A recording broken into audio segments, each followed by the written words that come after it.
In this video, we're going to be looking at some important properties of soups and imps with sets that are defined based on other sets. This is stuff that is developed in Problem 81 in our textbook, and Problem 81 depends upon the definition that is right before it. And I've shown both of those on the screen.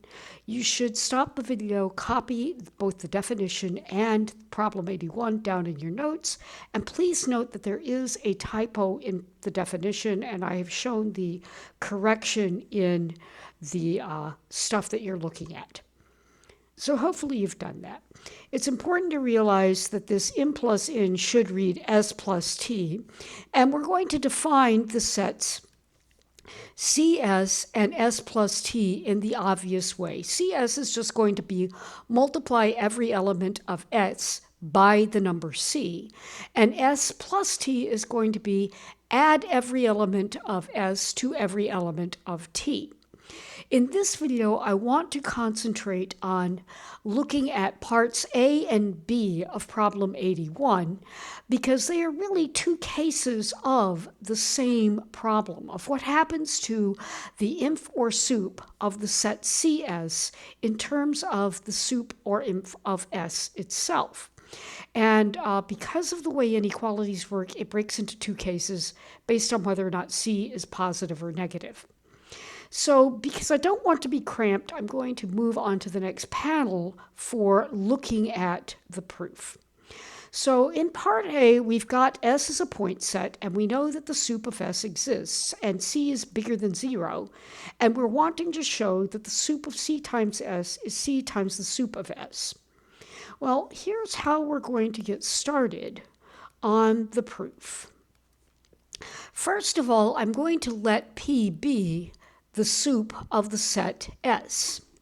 And what I need to do is I need to show the following things. If I take any element of the set C times S, then I need to show that X is smaller than or equal to C times P. In other words, I need to show that CP is an upper bound for CS.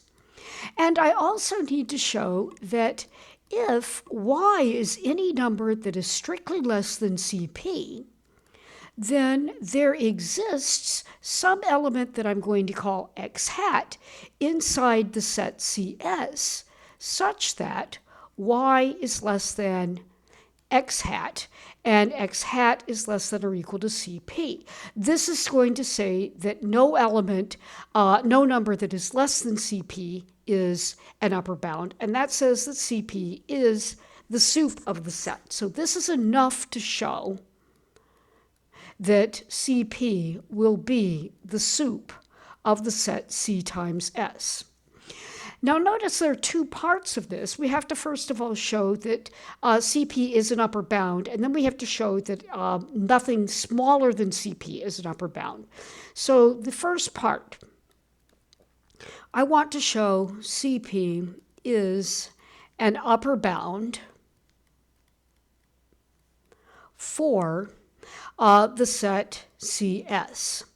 So I'm going to let X be any element inside CS.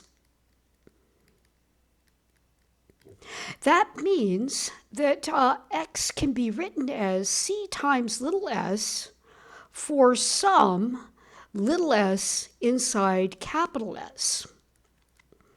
And I want to note that I already know little s is smaller than P.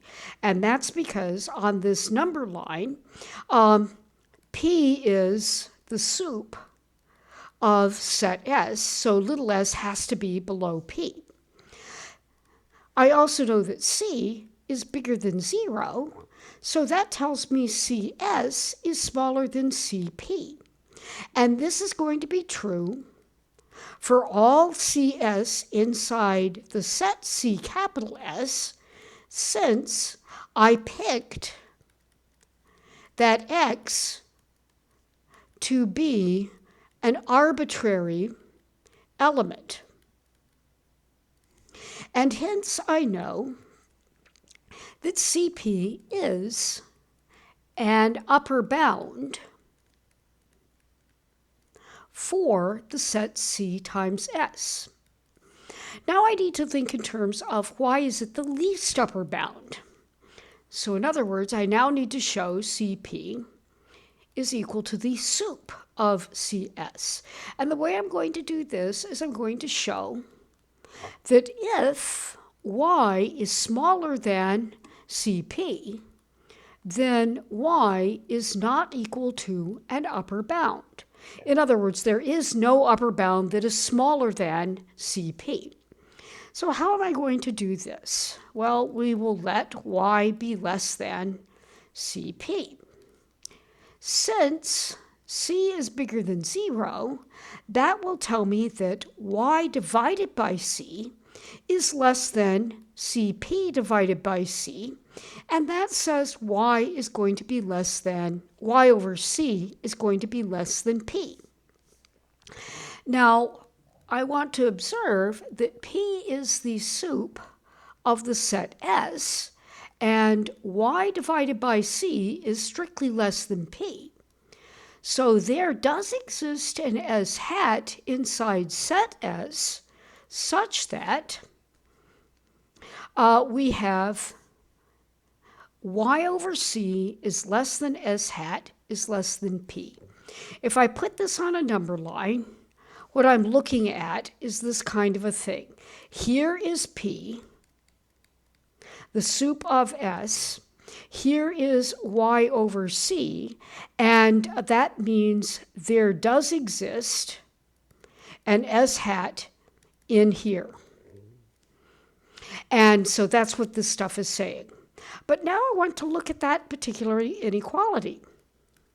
Since y over C is less than S hat, and S hat is less than P, and C is known to be bigger than 0, that means that we have C times y over C is less than C times S hat is less than or equal to CP. This should be a less than or equal to. But this inequality can be cleaned up to read y is less than CS hat is less than or equal to CP, and I want to observe